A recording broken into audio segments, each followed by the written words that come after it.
I'm Kris Hagan. For those who don't know, I've been a language coach for many years. In my career, I've taught a wide variety of people, from famous singers and radio presenters to doctors, uni students, and yes, even desperate housewives trying to find an English lover. I've finally decided to share my thoughts, tips and tricks with the world. Also check out my YouTube channel if you want to see my ugly mush.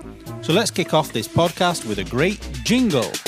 Doesn't matter where you are, in the car or at the bar. Here for you comes in your ears, another word for thanks is cheers. Here's the new kid from the block, here for you around the clock, shining all his English tips. Kris is an anagram of risk. Kris. Hello, how was your Easter holidays, everyone? Whether you celebrated it or not, you all had a weekend, so as long as it was great, I'm happy. I was thinking about Easter eggs and wondered what was the worst thing ever found inside one. And as I was doing a bit of research online, I drifted, as usual, as one does, onto a website which sells things related to eggs. Why do we always end up on shopping sites, or is that just me? Now, I came across something that I probably won't buy, but I thought I had to tell you all about it. A Wi-Fi egg tray. How have we lived until now without one of these? But what does this tray do? Well, it tells you wirelessly, guessing to your phone, which of your eggs have gone bad and how many are left in the fridge. Because obviously this is very, very important information that we need when we're walking around the aisles of the supermarket. Now, when you put your eggs into this magic tray, you have to update the app, which is on your phone, with the expiry date so it knows when they actually go bad, because I'm guessing it can't tell without you telling it. Now, one trick someone told me yonks ago was basically how to check an egg if an egg is bad or not. And the best way to do is put it into water, and if the egg sinks or stays at the bottom, it is still fresh. An old egg will either stand on its end or float.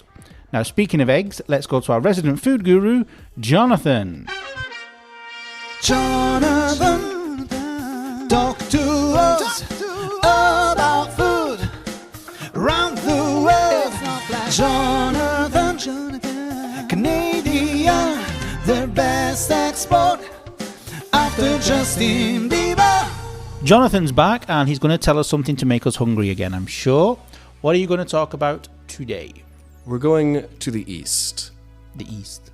I think so. Korea's, I mean, in Yeah. any direction really you can get there.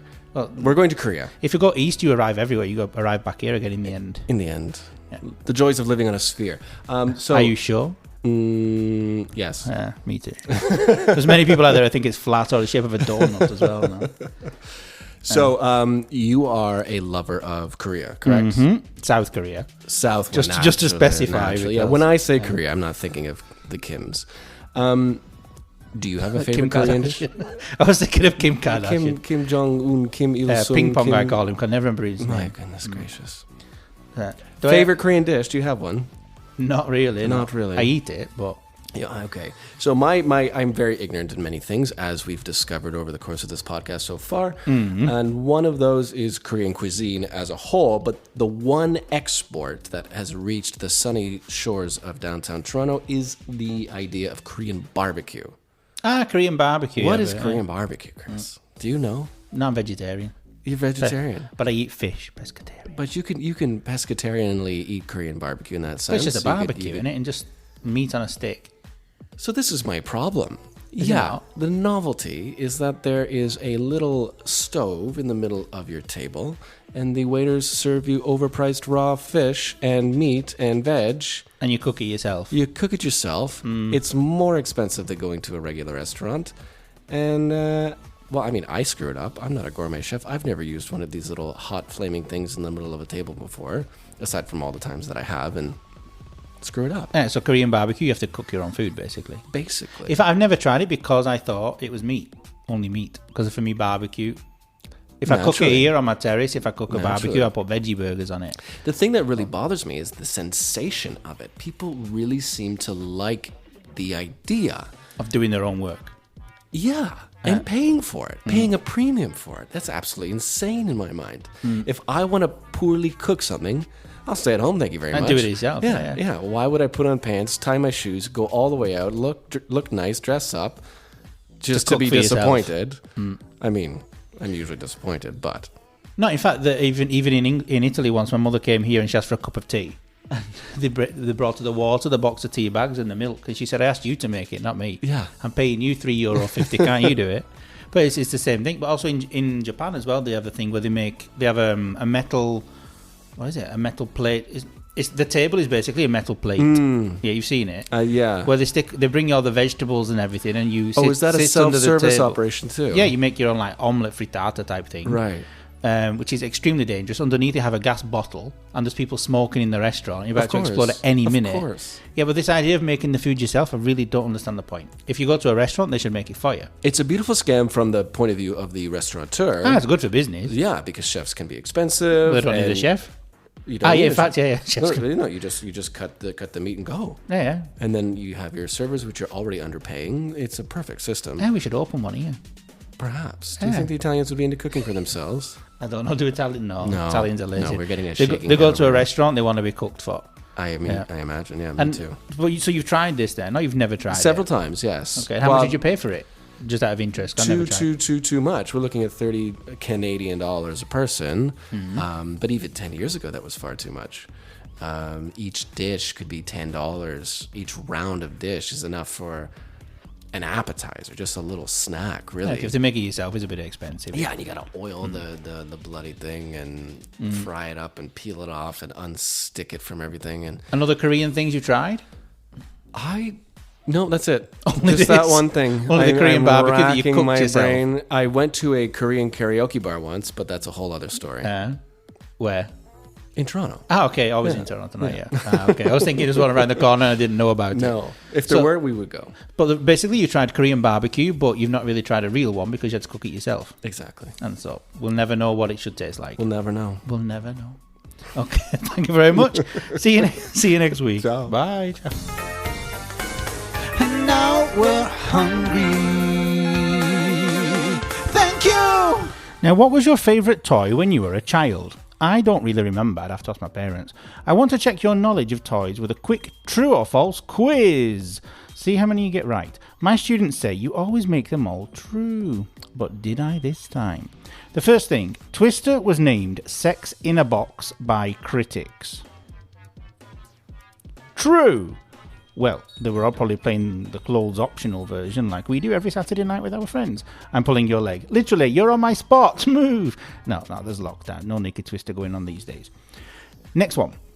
Mr. Potato Head was the first toy to be advertised on TV. Again, it's true. I have one, but I still to this day do not understand what the hell I'm supposed to do with him. Another one, go on. Still talking about Mr. Potato Head. Okay, Mr. Potato Head came with its body parts, but no body until 1964. So basically just had plastic pieces of a body with no actual body to attach it to. Is that true or false? It's true! Parents had to supply potatoes to stick his body parts into, until Hasbro decided to include the plastic body. And one more before we go to Mimi. Play-Doh was originally invented to clean crumbs off tables. Is that true or false? So far they've all been true. Is this one going to be true as well? No, it's not. It's false. It was invented to clean wallpaper. But also my fake version is not a bad idea. I should patent it. Okay, enough about toys. Here's Mimi. Introducing Mimi Melendez, mixing cocktails from Miami to New York. People blame her for getting legless just cause she mixed it. She didn't pour it down your throat. No, she didn't. Remember to leave her a tip.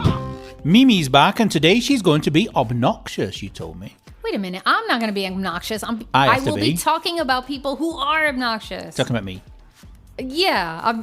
Actually, this episode is only about how obnoxious Kris is. Go on. Well, he's only obnoxious if he's going to say the following things that I'm going to talk about. Okay, so I have a list of things I'm not allowed to say ever again. Ever. To anybody. No one is allowed to say the following list of phrases, questions, comments to a bartender ever. Okay. So let's start with the first one. Uh-huh. Telling the bartender or someone at the door of a club or a bar that they know the owner or the DJ. That's one of the most obnoxious things a customer can tell somebody who works at a bar. Because, hey, guess what? So do I. I know the DJ and the owner too. So I don't know what you're getting at by telling me that, if you're trying to intimidate me or trying to get something free out of me, but it's not going to work. Mm-hmm. Okay. I've never said that. Okay, good. You're on the right track. Okay, worried now. Telling the bartender to make their drinks strong. Cocktails all come with a recipe and they should be made in a proper way. And unless you're willing to pay for that extra strong drink, don't ask the bartender or the server to do that, because you're asking them to overpour a drink. And that, in terms of what a manager sees or what an owner sees, is that you're stealing alcohol from them because you're not collecting. Closes. And then the bar closes and the world ends. And then you're drinking behind a the skip. world ends. Drinking a bottle of cider in plastic bottle. Super classy. Definitely. The next thing is asking for a discount. For example, if you're in the military, Italians ask for discounts all the time. And I don't mean something that's more normal. Like if you're in the military, if there's a military discount, which is a common thing in the U.S. You get a discount from what? On your drinks. For being a military, for random places and random things. But if you're in the military when you're 18, you can't. That's right. So you would be After you're in the military after 21. Okay. That's right. Kind of So if you're entitled to a discount, that's great. But don't ask for a discount and don't ask for free stuff. It's tacky, right? I mean, asking, for example, oh, it's my birthday, can I have free drinks? Happy birthday to you. If I feel like giving you a free drink, It's I your will. choice. Also, if I'm allowed to. I've worked also. at so many places that you can't just give away drinks to people you don't know It costs for money. no good reason. That's right. Business is business. The other thing is asking me to smile. And this spills over into real life outside of the bar. And this is something that women are constantly getting told to do. Also me, to be honest. Can't never smile. But go on. You, yes. We're asked to smile, or we're told how much prettier we would be if we would smile. I understand that it is a customer service job and we should be smiling, but if I'm in an intense moment where the bar is 4 or 5 deep, it's a nightclub. You're and in the weeds. I'm in the weeds. Yeah, I remember. Very good. I'm in the weeds. If you don't understand what that is, that means you've not listened to the previous podcast and you're terrible people. And you should. And you should. And I have 10 drinks in my head that I have just memorized that I have to make and serve, and I'm in a really stressful situation. Please don't interrupt me to tell me that I would be so much cuter if I smiled. Unless they're taking a I'm cute picture. when I smile, or I don't. If they're taking a picture, it's better if you smile, no? It depends, I guess. Okay, so the next thing is asking for the bartender's phone number or other creepy compliments. Okay, aside from the smile thing. So I can't tell you how many times I've heard people, I guess, trying to hit on me or pick me up or take me home or get my phone number, when at no point did I give them any indication That I interested. was remotely interested. Apart from your husband. Apart from my husband mouthing to them. That's my wife. So that's the next thing. The other thing is asking a bartender what they do, what's their real job, or Really? asking when they're going to finally finish school. People have asked me this, and it's an insult because bartending can be a fine career. Idiots. Not bartenders. Idiots. The people. Yes, the people. And guess what? I've worked at places where I was making $600, $700, $800 a night in a few hours. Don't ask me what my real job is. All right. So the next thing is, Can I ask you something? Go on, I need go. a 3 snap that Go one. on. The next thing is asking. This is a question I get asked. What's the cheapest thing here? What's the answer? Water. You. Okay. I've got a question. What is light ice? Light ice means I've heard this before. less ice. Okay, so you want less ice in the Okay, drink. just for this reason. Okay. Yes, So it's less not involved. ice. The other thing is, one of the worst things I've heard is people trying to argue with me about tipping. It's the custom. If you can't afford the tip, if you don't want a tip, don't go out and drink. Stay home and make your own cocktails. And drink wine from a box. And drink wine from the box directly. Don't even use a glass. No, it's cheaper. That's right. Glasses are expensive. Okay, bye-bye. See you next week. Bye. Don't be obnoxious. Mimi Menendez, a mixologist. Now, something that has been cropping up in conversation recently is the fact that some teachers, not the ones who work for me obviously, teachers of other things or old teachers of our students before they came to us, have ended up making the students stop speaking English or dancing or singing, whatever it is they're trying to learn and improve. And what's more is that they criticise. Now, let me say one thing. A teacher's job is to encourage and support regardless of the level of the student. Everyone was a beginner at one point, and criticising doesn't help, it only hinders. If you're one of these people who has a teacher who constantly criticises, doesn't encourage you, or just basically insults you to other students, get out of there. Go to the door, find the door, make a move. Run for the hills. I could go on with these expressions all day long. That is a bad environment and you need to be free of it. You are better than that, and real teachers care, support and encourage through the good and the bad. Now, I'm not saying this to sell our online courses to you. I'm saying this because it is what I believe in, and I'm sure genuine teachers out there will agree with me. But if you do want to do a course with us, not only of English, go and check out our shop. The link is in the bio. Now, let's go and see what Kelly has to tell us today. She's from Australia, Koala. or is it maybe South Africa? She doesn't know either, but one thing's for sure, she makes business English sexy. Like a kangaroo. It's Kelly Lawrence. I regret to inform you that Kelly is back. Now, if I say I regret to inform you, is that a positive thing or a negative thing? If you've been for a job interview and you receive a letter that begins, I regret to inform you, have you got the job or not? Kelly is here to tell us whether we got the job or not. Kelly. I'm afraid you didn't get the job. No. Okay, and I said, I'm afraid you didn't get the job. Does that mean that I'm actually afraid? Are you scared to tell me? In fact, if it was Kris, maybe I would be afraid. But You're making me sound horrible. Why is everyone making me sound horrible? So what? I've got a squeaky chair. I apologise. So what? So what? The expression "I regret to inform you" means it's a nice way to say I'm about to give you bad news, or I'm about to tell you something that you don't want to hear.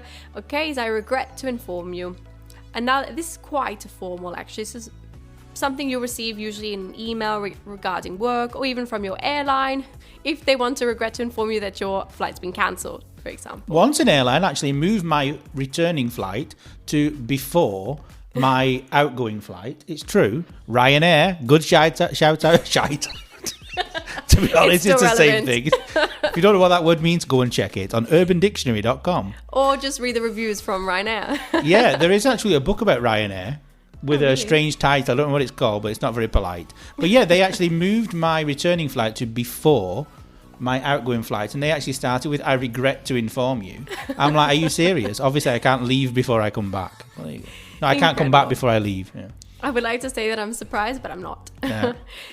So regret, I regret to inform you. We know it. Okay, we've used it a lot. Instead, another one that's very common is I'm afraid. It's the one you used before, no? Where we're not scared, really. Exactly, we're not scared. Okay, so this is an expression that we use to basically give bad news, to tell someone in a polite way that we're going to give them some information that they don't really want to hear. Okay, a good example could be, I'm afraid it won't be possible. You hear this expression a lot, and you're not supposed to say it won't be possible, okay? Because this would be very rude. Another example could be, I'm afraid the project hasn't been as successful as we imagined. Okay, so whenever you want to give some sort of bad news or a situation that's not favorable, you can just stick I'm afraid in front of the thing you want to say, and it will always sound nicer. And this you can also use not only in business English, you can also use it in other things if you want to, what do we call it? Thingy the blow. Lessen the blow. Exactly, lessen the blow, exactly. Soften the blow, Soften the blow, that was it. Soften the blow. Exactly, it's not just business English. In fact, a lot of these things we're talking about in this section can be used throughout your vocabulary in everyday life as well. Always sounds nicer if you're being a little bit more formal. Okay, so this one you can take everywhere, this expression. Also, if you need to fire somebody, I regret to inform you that you're fired. Exactly. I generally fire people on my birthday. I don't know why. Oh, well. Seems to be the day I feel most confident. But yeah, so I regret to inform you that you've been fired, dismissed, sacked. There's many words you can use for these things. Yeah. Sounds better than just saying you've been fired, you've been sacked, you've been dismissed. Oh, okay. Get out, for example. Get out of my place. Yeah. Empty your pigeonhole. We don't even have pigeonholes anymore. That's true. Stu, we don't really have pigeonholes. But what were pigeonholes for those who don't know? Because you're too young and you don't know. This is why. I do know them. I had them at school, actually. Okay. You had a pigeonhole at school. You didn't have a locker. Nothing was private. No, we had to, for the class, you had to go and get the news from the pigeonhole for your class. And it was actually very good because then you got to miss a bit of the lesson. Yeah, basically it was a shelf with holes, like the standard shelves that everybody buys from IKEA.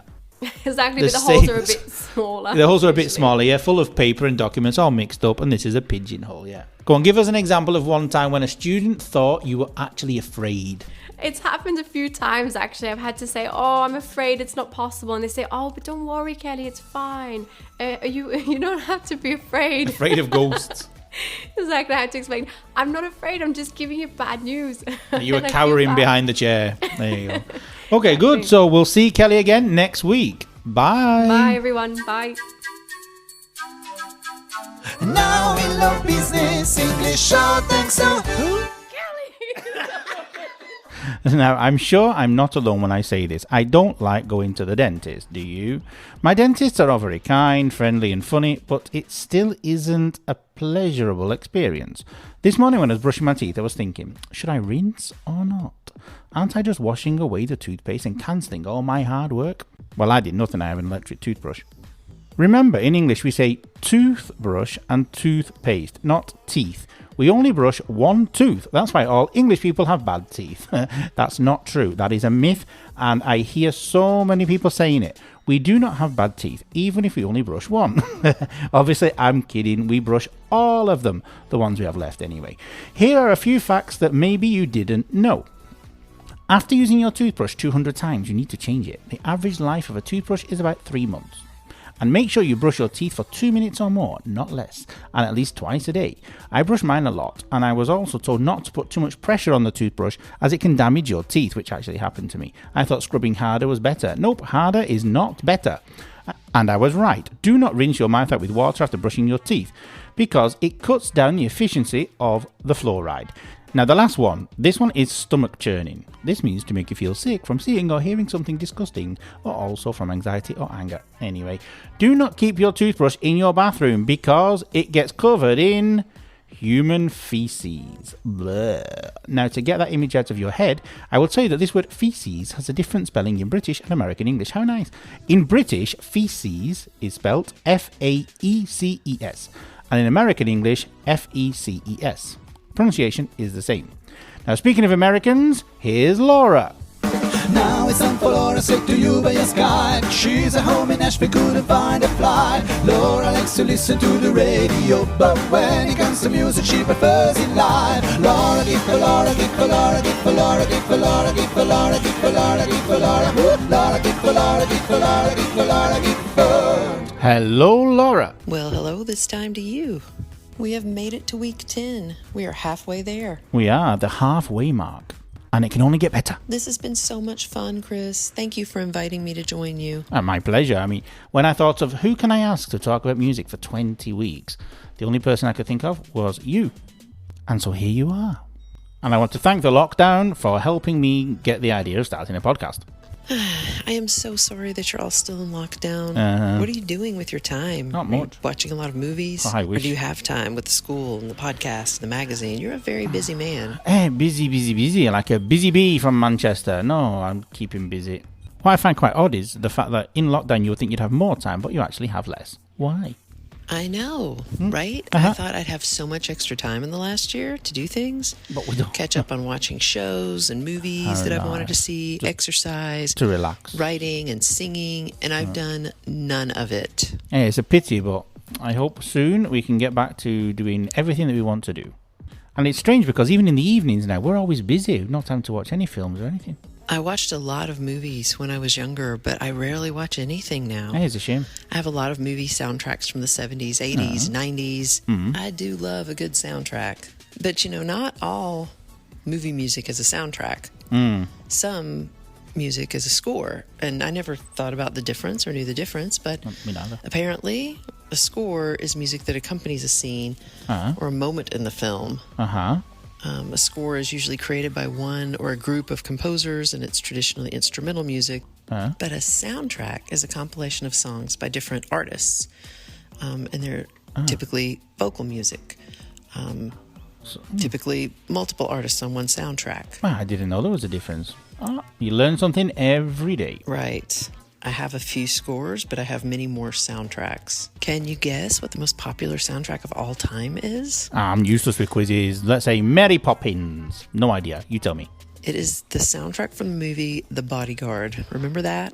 With Kevin Costner and Whitney Houston? I remember it, but I've never actually seen the film.